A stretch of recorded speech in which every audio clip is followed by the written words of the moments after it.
Hoo boy, how are things going in Iran? Let me get that Wall Street Journal article up. Okay, here we go. The big funny is happening, boys. Sorry about the formatting. The Pentagon is moving additional Marines and warships to the Middle East as Iran steps up its attacks on the Strait of Hormuz, according to 3 U.S. officials. Pete Hegseth has approved a request from U.S. Central Command, responsible for American forces in the Middle East, for an element of an amphibious ready group and attached Marine Expeditionary Unit, typically consisting of several warships and 5,000 Marines and sailors, the officials said. The initial reporting said that it looked like 2,500 Marines were approved to deployment to the Middle East. It looks like it's doubled since I last checked. So that's pretty cool. They all got +1. Yeah, well, your title's lies. Yeah, it seems so. It seems that they're really ramping things up. This is being done because okay. I'm trying to think of how to structure this, okay? So it seems somehow, and I don't know how this is possible because I have consistently underestimated the intelligence of the Trump administration and still somehow been wrong. So, pulling from a CNN article, top Trump officials acknowledged to lawmakers during recent classified briefings they did not plan for the possibility of Iran closing the strait in response to strikes. It's unthinkable. It's beyond. I don't even have like a pithy, like a funny thing to say about it. It's actually insane. This is like the main thing they would do. It's the number one thing. They've said it for decades. We knew about this. We had mine sweeping ships in the region for this exact reason. I don't know how this is possible. And I really do not have a high opinion of the administration. So, yeah. Yes. Stupidity knows no bounds. Okay, but normally that's like a euphemism. Like it does know some bounds. It's supposed to know some bounds. Whatever. Anyway, following the realization that we got into this war without thinking that Iran would do the number one obvious thing that Iran would do, we have determined that the only way to keep Iran from closing the Strait of Hormuz would be an amphibious invasion of their coastline. And I think that's what we're preparing to do.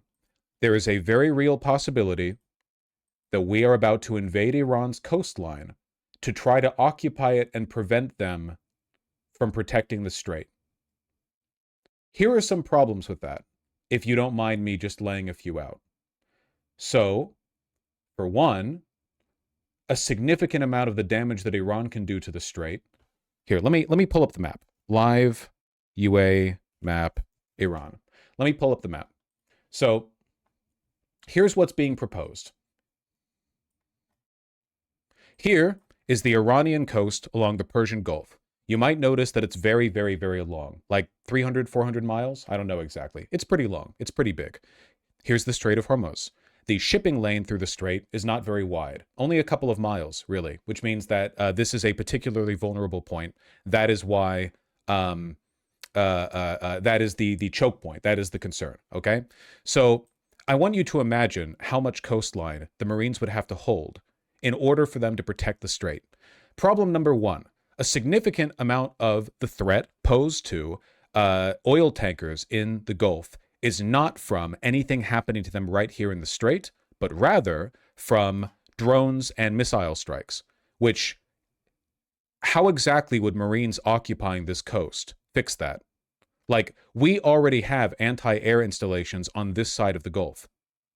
Now, imagine if we, so is the plan for us to invade and hold this entire coastline, which is, again, this whole coastline is like longer than the length of the California coastline. Okay? Like, just remember what we're talking about here.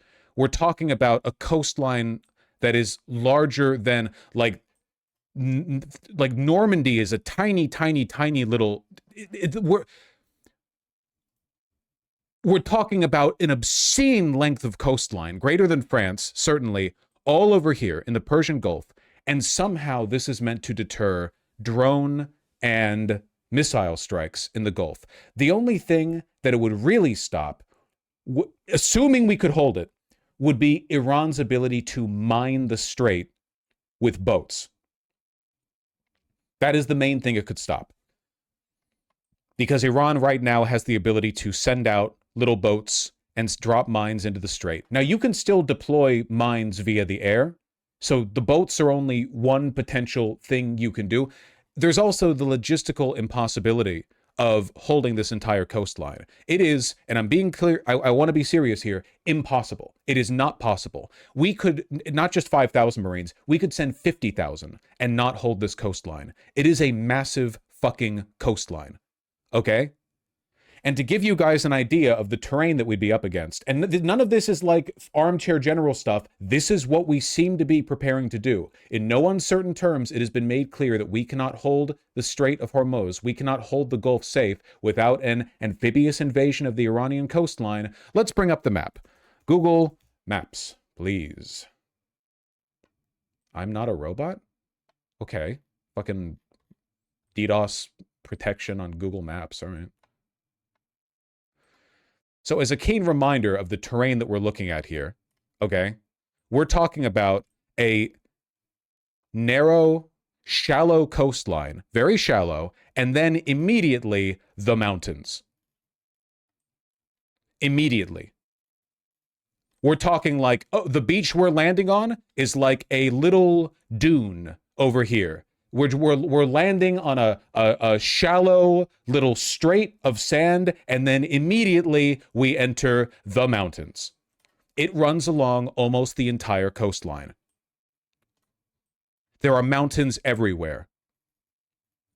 It is the most unassailable terrain maybe ever. I can't think. It is God's wall, okay? God has fortified the Holy Land against Western devils.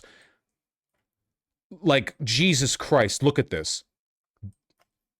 Beach, mountain. I have 3 buddies that all got deployment orders and been told to leave within, be ready to leave within days. I got an email from somebody who said they knew somebody who'd been given deployment orders as well. There's a very real possibility that we're doing this.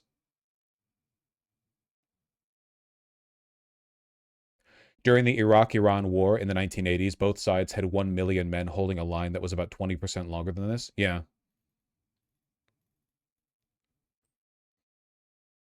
This is a stock photo of the exact area that you're looking at. What are you sending me? What am I looking at? Oh, God. Oh, my God. Jesus Christ. Persian Gulf waterfront. Enjoy your amphibious landing, boys. Gallipoli all over again. There's just no way around this, okay? The only terrain we could possibly hope to take would be this island, which we've said we want to take, and maybe a couple of their cities. Because at least there we would be able to concentrate the fighting in an urban environment and drone and missile strike their civilians, which we love doing because we love killing people. We love killing people. Go America. Wouldn't holding the ports be enough? No. Because even if you're only holding the ports, you only need like a little fisher boat to bring mines out. Like, literally, the only thing that you need to start laying mines in the strait is a little putt-putt boat. Like, you can just bring a mine out there and then drop it. It depends on the exact type of mine, but it's pretty easy.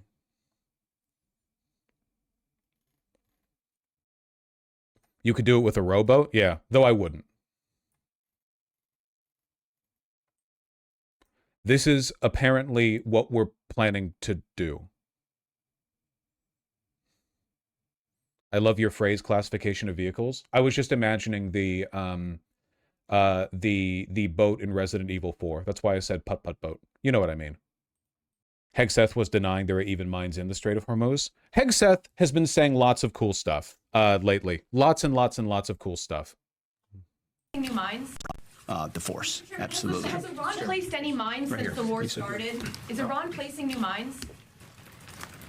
We've heard them talk about it, just like you've reported recklessly and wildly about it. But we have no clear evidence. We have no clear evidence. Oh, this was the same press conference where Hegseth was asked a question about the conflict, and he said in response, CNN, you always ask fake news questions. Can't wait for the Ellisons to buy out your network. In case you're wondering where we're at, like civilizationally, the Secretary of Defense. That. Thank you, sir. Mr. Secretary, given everything the U.S. have accomplished in the last 24 hours, as of today, how do you define success? No, this was the winning quote from the press conference. The only thing prohibiting transit in the Straits right now is Iran shooting at shipping. It is open for transit should Iran not do that.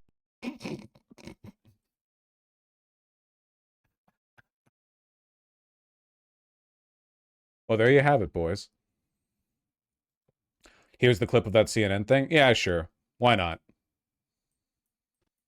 Yet some in this crew, in the press, just can't stop. Allow me to make a few suggestions. People look up at the TV and they see banners, they see headlines. I used to be in that business, and I know that everything is written intentionally. For example, a banner or a headline, Mideast war intensifies, splashing on the screen the last couple of days, alongside visuals of civilian or energy targets that Iran has hit, because that's what they do. What should the banner read instead? Projection. How about Iran increasingly desperate? Because they are. They know it, and so do you, if it can be admitted. Or more fake news from CNN. Reports that the Trump administration underestimated the Iran war's impact on the Strait of Hormuz. Patently. This press conference happened right after Trump officials admitted to lawmakers privately that they didn't consider that Iran might close the Strait of Hormuz. They had a private briefing of Congress where they admitted they didn't think that was a possibility. This press conference happened less than 24 hours after that briefing. Ridiculous, of course. For decades, Iran has threatened shipping in the Strait of Hormuz. This is always what they do, hold the strait hostage. CNN doesn't think we thought of that. It's a fundamentally unserious report. The sooner David Ellison takes over that network, the better. Another example of a fake headline that I saw yesterday. War widening. Here's a real headline for you for an actual patriotic press. How about Iran shrinking, going underground? You see, Iran's leaders are hiding in bunkers and moving into civilian areas. The only thing that is widening is our advantage. You're not supposed to say that out loud, lol. Yeah, but we haven't really had a democracy for a long time. Honestly, the media now is being less complicit to the administration than they were back with October 7th or Iraq or Vietnam. I kind of appreciate Hegseth just straightforwardly we collaborate with the media owned by oligarchs to lie to you. Like, I appreciate him being honest, I guess. Preferable to the alternative, maybe? How is this supposed to make us look strong? He sounds like a whiny baby. I don't know. I do not know what mental illness makes conservative men think this looks strong. I don't get it at all. I genuinely don't. They're the whiniest people on earth. All they do is complain nonstop. That's all Trump does. He sounds like a fucking like a caricature, you know? I have no idea why. At any rate, because we're kind of talking around the point, it genuinely seems like we are preparing Marines for an amphibious invasion of the Iranian coastline. If this happens, it is very possible that this becomes another forever war. It very well may turn into one. 12 C-17s inbound from Ramstein airport? Really? How realistic do you see a draft being? 0% chance of a draft. C-17s, Ramstein. Do you have an article on that, on their departure, or do you at least have the relevant tracking data from the airlines? It might turn into a forever war. You said you supported it, though? Supported what? TBH, there's not enough Marines for that. There's only 5,000 Marines, which is barely enough to hold one island. You would need tens or even hundreds of thousands. No, for sure. But, like, that is what they seem to be doing. The most they could really stand to do here is invade the island of Karg. But what do they get if they do that, you know? Our goal is to reopen the Strait of Hormuz, which right now seems to be permanently closed. Not permanently, but, like, there's nothing we can do to stop it from being closed. Advosh, I've constantly underestimated how stupid the admin is. Anyway, 0% chance of a draft. Come on, man. Stop making this about you. I promise you, as a Westoid, you're under threat, but it's not from the draft. The draft is not on the table, okay? Stop. People insistent they're going to be drafted. You're not. And you know what? If you are, you can make fun of me in the days you have before your deployment, okay?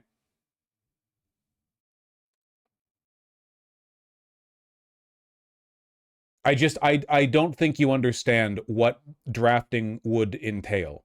It's not happening. We lost another 7 soldiers. They shot down a plane in which we had no parachutes because we removed them for weight reduction. They were too expensive. Are you referring to the KC-135 Stratotanker? Our Air Force lost a ship. It seems that Iran actually shot it down. Now, the Pentagon is saying that it wasn't shot down. They're saying that it just did that on its own. I'm not joking. It's saying that it was lost neither to Iranian nor friendly fire. That's not a joke. They're actually saying that. They're actually saying it just did that on its own. That a KC-135 Stratotanker just decided to do that for fun.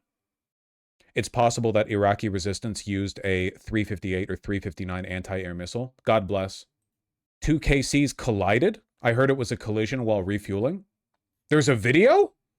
35 refueling aircraft went down in friendly airspace in western Iraq, that it was not due to hostile fire or friendly fire, and rescue efforts are ongoing. All as Iran is unleashing new... Okay, no, this is just video. This is video of the tanker blowing up. That's not from the plane. So wait, where... Refueling plane crashed. It said earlier 2 aircraft were involved and that 1 landed safely. I don't know if they crashed. I'm not sure. Here's the tracking data on the C-17. How many? Well, this allows me to see one of them, but it said that, what, there were 12 heading out? Not that many for an invasion. But we already have a bunch in the region. Here's what the second plane's tail is supposed to look like versus what it was when it landed in Israel. Interesting. So you're saying that there were 2 planes involved, and the one that made it back to base had some damaged tail? That could have been a mid-air collision. Whatever the case, it doesn't matter. Praise Allah for the more American devils dead. We're so fucking evil. The more money we burn on this. Touch that stove. Touch that stove. I'm not personally worried about the draft myself, but I do wonder what prevents it from happening. Because politically, the Trump administration has gotten to do what it wants through unfettered executive authority, but essentially no cultural or broader civic participation. Or, in other words, like, Trump has not managed to make any of his zeal contagious, not even to Republicans. Republicans talk a big game, but they don't want to go out there and do anything either. Even ICE agents, who you think would be the most ideologically polarized people serving the Trump administration, need to be paid a fuck ton of money as an incentive to do the work they're doing. Do you think the brown shirts needed a pay incentive? No. Real fascist brown shirts would be doing that shit for free. They would spend their own money to do it. But no, ICE agents, massive cowards all, need a thick paycheck to even consider doing basic grunt work for the admin. If they tried to do a draft, everyone would ignore it. There's no real way for the president to do it on his own, for one. And for two, even if he tried to do it, everyone would ignore it. Nobody would go for it. Absolutely not. Also, the Pentagon doesn't want it, okay? The president has never been this unpopular and this uncredible. How do you think these military bases would respond to a sudden influx of extremely anti-Trump draftees? It's not like it was during the Vietnam War, where there was still this like big Red Scare culture of group participation in the war of civilizations between us and the Soviet Union. Every commanding officer would get fragged in their outhouse like day one. It's not... The Pentagon understands this. They know this. The last time we did a draft, it was bad for morale, it was bad for operational effectiveness, and it would be 10 times worse now. I'm just telling you guys, like, it's not, I really don't think it's going to happen. What's the rebuttal to you supporting conscription? Huh? What do you mean? Those are all logical reasons. What would stop them from trying, though? I don't think I can provide an answer that would satisfy you. You overestimate their intelligence? Dog, it's not about their intelligence, man. The Republicans in the Senate haven't even removed the filibuster. It's like the fact that the president seems to be able to do whatever he wants doesn't actually mean he can do whatever he wants. There's a difference. There are things that he can't do. Is this going to be like when Hassan thought Russia wouldn't invade Ukraine, then it happened a day later? No, because I thought Russia was going to invade Ukraine, and then they did, and I was right then, and I'm right now. Now quit arguing. Go into the fucking politics streamer minds for 7 years, and once you're out, you can talk to me, all right? Come back in 10 years. Total U.S. empire collapse. Well, that might still be happening. I'm going to get drafted, parentheses, I live in Israel. Sorry about that. Yeah, you might get drafted. Isn't this more like he physically can't, it wouldn't work, instead of he's not allowed to? It's that everything is working against him here. Nobody wants it. Nobody would benefit from it. He can't do it legally, and he can't do it logistically or practically. Like, on no level can he, there's no, it would require, like, the mass participation of society. It would require, like, we're talking about, like, every American household getting visited by soldiers demanding people get dragged over to a historically unpopular, but it's not going to happen. You know what? If it does, then it's good for us, because it would be so unpopular, it would probably collapse the presidency. They hit the Tel Aviv Stock Exchange. Yeah, apparently they hit an Israeli data center, and people are saying there are now fewer bots active on Twitter, which is funny. I don't know if it's true, but I choose to believe it. I'm very comfortable believing the reason the internet is bad now is like 50% because of Israel. At least 50%. Israel's main stock exchange in Tel Aviv completely destroyed by Iran's missiles? Maybe. This is probably footage from the Syrian civil war. They also literally just don't need a draft. Yeah, that's also part of it. I just think people are trying to make it about them, you know? I'm be real. Somebody could say anything to me about Israel that's negative and I believe it on its face. You should. Russia could not get away with a second wave mobilization. America's not nearly nihilistic enough to allow the draft. Yeah. All right. Well, anyway, boots on the ground. Let's go. We'll see how it goes. I still can't believe that this is where we're going.